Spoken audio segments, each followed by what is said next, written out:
SCP-682 versus a fighter jet. Who would win? Well, that depends on your definition of win. In terms of short-term immobilization required for getting 682 recontained, a fighter jet would likely be an asset to any MTF hoping to get 682 back under control, given its high speed and weapons capable of at least effectively stalling the monster. However, if we're talking to the death, then we'll have to consider that missiles and conventional arms fire have no lasting effect against 682. Given enough time, it would either adapt to either fly or fling projectiles capable of taking the jet down, or both. Imagine a flying missile launching 682? Wow, that's absolutely terrifying. SCP-682 versus an M1 Abrams tank. Who would win? While the M1 Abrams is an enduring piece of military technology with strong offensive and defensive capabilities, is there actually a contest to be had here? 682 has survived everything from the Shy Guy to the Gate Guardian. The only thing that a tank would offer is a slightly longer time spent unboxing 682's meal, that being the unfortunate operatives running the tank. The moral of today's short: don't bring a tank to an immortal anomaly fight. SCP-682 versus SCP-106. Reptile versus Old Man. The most hateful SCP versus the most sadistic. Who would win? This is another one we have a precedent for. These two engaged in a likely three-way battle with SCP-953, the polymorphic humanoid, during a containment breach. All three were pulled into 106's pocket dimension, and the battle took place there. Both returned from the pocket dimension heavily injured, and were either easily subdued or returned organically to their containment chambers. It was a draw. We can't imagine either of them would be eager for a rematch anytime soon. SCP-682 versus SCP-053. What happens when you pit the hard-to-destroy reptile against a very lonely, very deadly little girl? This Foundation cross-test allowed us to find out. 053 has the power to turn people into violent maniacs, who then immediately die when they try to attack her. Researchers hope the same thing would happen to SCP-682. In fact, the absolute opposite happened. 053 seemed to be one of the only creatures in the universe that 682 becomes totally docile around. And despite 053's initial fear of the beast, she soon plucked up the courage to approach and make a friend. The two played together, with 682 even allowing 053 to draw on its face. Both became distressed when the two separated. 053 began to cry, and 682 went berserk and started killing people. Sadly for both of them, the Foundation has deemed shared containment to be too much of a risk to ever be allowed. SCP-682 versus SCP-662. Can the world's greatest butler transfer his skills into being the world's best monster slayer and finally bring an end to SCP-682? When asked to kill the beast, he apologized profusely and stated that he couldn't do it. He could perhaps distract 682 by sacrificing himself to it at least. As the Foundation persisted with their questioning, Mr. Deeds made an alternate suggestion. Perhaps if his body was laced with a powerful toxin or booby-trapped with explosives, then fed to SCP-682, he could do more damage. Mr. Deeds was dismissed shortly thereafter. SCP-682 versus SCP-061. Could a mind-controlling music program finally be the key to destroying the infamous hard-to-destroy reptile? 682 entered the relaxed state typical of people undergoing 061 hypnosis at first, as the Foundation gave a number of menial orders, such as rolling over. 682 clearly tried to resist, even entering a violent seizure. When ordered to stand up, it suddenly became immune to 061's powers, carrying out a violent assault on the staff and breaching containment. It appeared to somehow integrate the abilities of 061 into its own biology, releasing a screech that stunned everybody nearby and allowing it to devour several people before it was recontained.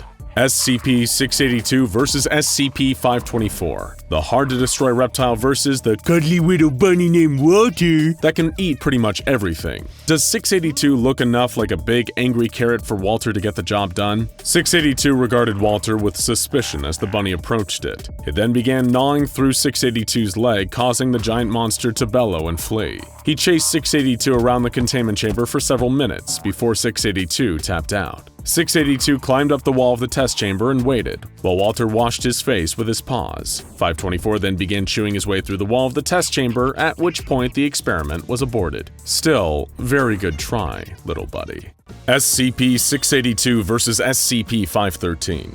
Sometimes to take down a scary SCP like SCP-682, you need to bring in an even scarier SCP. like this demonic cowbell and the phantom it reveals. SCP-682 was partially incinerated and brought into a testing chamber, where a robotic arm rang the SCP-513 bell several times, with the resulting sound causing extreme stress for SCP-682. Aerosolized tranquilizers and sedatives were pumped into the chamber, causing 682 to fall unconscious. It then began sleepwalking, breaching the containment chamber, but it wasn't alone. A nightmarish ghost-like entity resembling 682 began stalking the halls. After mass hysteria and mass staff death across the site, the Foundation finally got things back under control. When SCP-682 was woken up, it complained, saying it was having such a lovely dream. SCP-2305-A, an anomalous document that manifests methods of neutralizing various SCPs, all of which are doomed to fail. So what did it have to say about SCP-682? To make a very long and elaborate story short, through a mix of anomalies and massive hydrogen bombs, SCP-682 would be transported to the moon and blown to smithereens in a massive, ridiculous explosion. Earth is pounded by the resulting meteors from the explosion. While only a tiny quantity of 682's blood survived the bombardment, it managed to regenerate and adapt. It became the size of Saturn and ended up eating our solar system. The moral of the story: don't redacted with this gecko. SCP-682 vs. SCP-2521. An unspeakably cruel and violent reptile versus a monster that is literally unspeakable. Who won? Let's find out. The Foundation used a laser cutting tool to etch information about SCP-2521 into the skin of SCP-682's side, in the hopes that the monster would turn up and steal SCP-682. However, it didn't work out that way. Instead, it just appeared and tore the skin off of 682's side before demanifesting. 682 regenerated the missing skin later. Better luck next time. Oh, come on, every time! SCP-682 vs. SCP-811. Could the sweet, misunderstood swamp woman finally end the wretched life of the hard-to-destroy reptile? Let's find out. In a rare act of cross-test kindness, the Foundation refused to pit 811 against 682 directly, due to the justifiable fear that it would simply murder the swamp woman. However, the swamp woman's deadly corrosive mucus was harvested and applied to 682's skin. The fizzling muck was able to reduce 682's body mass by 27%, until the creature evolved a complete bone covering of the remaining body mass, rendering the mucus ineffective. But hey, at least this didn't cause any undue stress to SCP-811. SCP-682 vs. SCP-2578-D. The hard-to-destroy reptile would kill millions if ever it was allowed to escape and be free. Would the SCP-2578-D Impaler spacecraft be able to put its reign of terror to an end? SCP-2578-D is a mysterious spacecraft with an immensely powerful and precise proton cannon. It seeks to protect democracy and human rights from tyrants, fascists, and authoritarians through controlled assassinations or Impaler events. One such event befell 682 in containment, with 5 cranial penetrative wounds that pierced its skull during a brief period, leaving it out of commission for 32 minutes. It then woke back up and yelled, "F you and all 3 of your moons!" up to the ceiling. The spacecraft later sent an email to the Foundation apologizing that it hadn't killed 682. In its defense, though, it hadn't missed a single shot. SCP-682 vs. SCP-2337. Could the hard-to-destroy reptile meet its end at the dangerously booming voice of the talkative Dr. Spanko? As part of a tissue test, Dr. Spanko was told 682's flesh was a tone-deaf food critic who needed to be convinced on what the greatest food in existence was. Spanko argued so loudly that the answer was gummy worms that it destroyed 682's flesh. The next step was sending him in to talk the actual 682 to death, after being told the reptile was an anti-gummy worm extremist. This seemed promising until Dr. Spanko confidently entered the chamber and 682 simply boomed, "Leave!" At which point Dr. Spanko turned, literally yelled the wall down, and did just that. 682 must really hate gummy worms.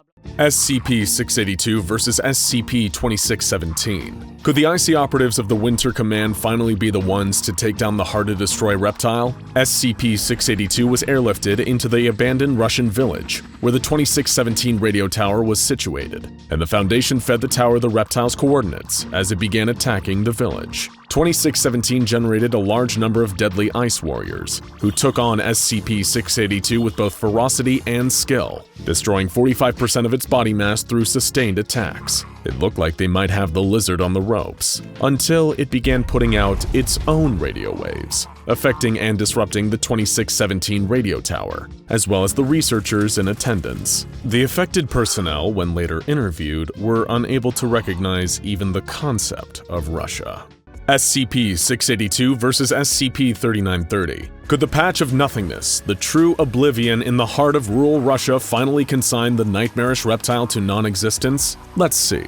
The tissue sample from 682 was successfully destroyed by being placed inside 3930, but the rest of the reptile would be a little more complicated. Its body was placed into the void and ceased existing. However, despite ceasing to exist, it could still be perceived and slaughtered several of the guards and researchers in attendance. Thankfully, it did eventually disappear, until 15 hours later when it suddenly manifested once again in its containment chamber good as new. Of course, nobody really knows how or why. We just don't question it at this point.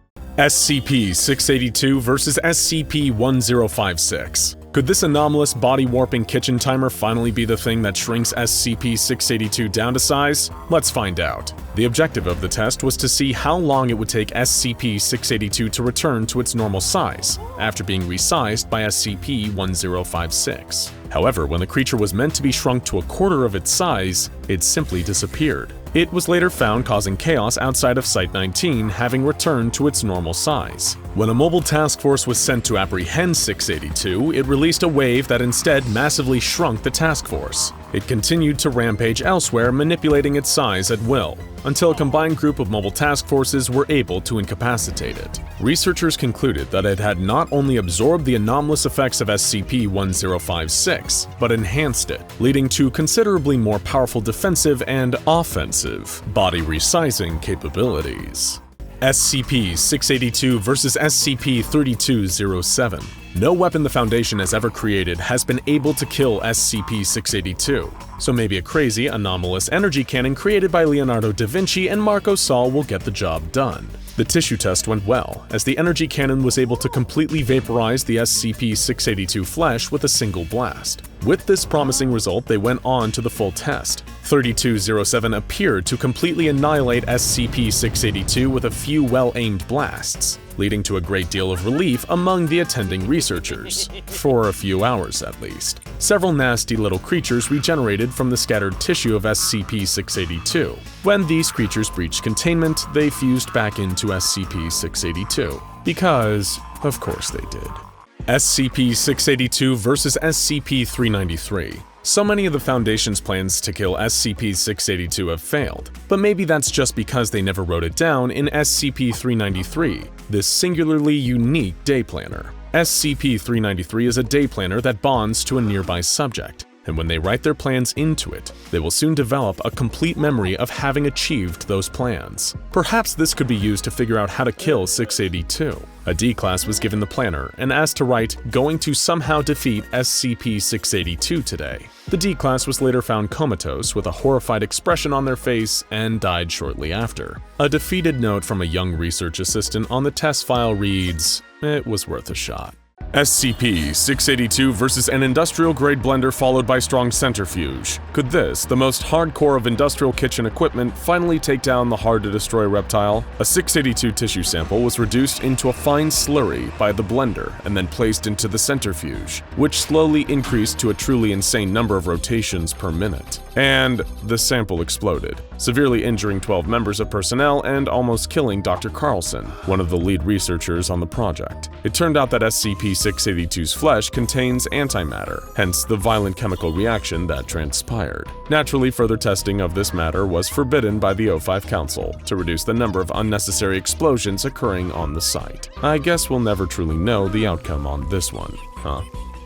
SCP-682 the Indestructible Reptile versus SCP-241 Good Home Cooking. What happens when you introduce the humanity-hating lizard to a cookbook that sends the person eating the recipes into anaphylactic shock? Let's find out. A portion of 682's skin tissue was fixed to a steel rod, which was held by a D-class and used to turn the pages of 241. The cookbook displayed 99 new recipes, including 3 in an unknown language, 2 that were completely incomprehensible, and 1 that contained a memetic kill agent. The remaining recipes all contained instructions that made accurate preparation impossible, such as marinate for 900 trillion years. D-class personnel was tasked with preparing these 93 recipes. Upon completion, each dish was served directly to the lizard. Naturally, it was able to consume all 93 meals without any difficulty. For 682, this was most likely one of the more enjoyable termination attempts. Bon appetit. SCP-682, the Indestructible Reptile vs. SCP-3519, a dangerous memetic contagion, responsible for killing nearly the entire population of the world. In a certain timeline, SCP-3519 infected global media to influence the public into believing that the world would end on March 5, 2019. A group of Foundation personnel decided to test 3519's exposure with 682 in hopes that it might terminate the lizard once and for all. Lowering the acid levels inside its tank, 682 was exposed to the contagion, but did not show any self-destructive ideation. Instead, 682 nightmarishly laughed for 193 seconds before it was placed back into containment. After March 5th, there was only one lone human survivor, junior researcher Dr. Rory Jones. When 682 encountered the doctor after breaching containment, it did not kill him. Instead, it simply stated, "We are like now meat. Killing you would only end suffering." SCP-682, the Indestructible Reptile vs. SCP-1237, the Epsilon Wave. Who would win? SCP-1237 is a brain pattern occurring in deep REM sleep that allows an individual's dreams to shape and affect reality when they wake. One specimen affected by SCP-1237 was permitted to observe SCP-682 and was instructed to dream that SCP-682 was a small house cat with no anomalous abilities, and that the Foundation had successfully terminated it. 7 seconds into their sleep, the subject seized violently and died less than a minute later, alongside 13 other observing security personnel. Their bodies were covered with scratches and bites, as well as symptoms of toxoplasmosis and bubonic plague. Inside SCP-682's chamber was a small house cat licking blood from its coat of fur. It regenerated into SCP-682 only a few hours later. Looks like in this matchup, the lizard, not the cat, got the Foundation's tongue, as expected. SCP-682 versus a vacuum. And we're not talking about the household cleaning appliance. Could the hard-to-destroy reptile survive in a completely air-free environment? To find out, 99% of the oxygen was removed from a testing chamber that SCP-682 was trapped inside. The creature entered a dormant state and began producing what the Foundation believed to be its native atmosphere, a mixture of 56% ozone, 23% chlorine, 18% xenon, and other caustic elements. The test was eventually called to an end, however, when our normal Earth atmosphere was reintroduced into the room. It reacted with the compound that 682 was releasing and caused a massive explosion that blew off the blast door. A scientist remarked that it was no wonder 682 was so hardy if that poisonous mix was its native atmosphere.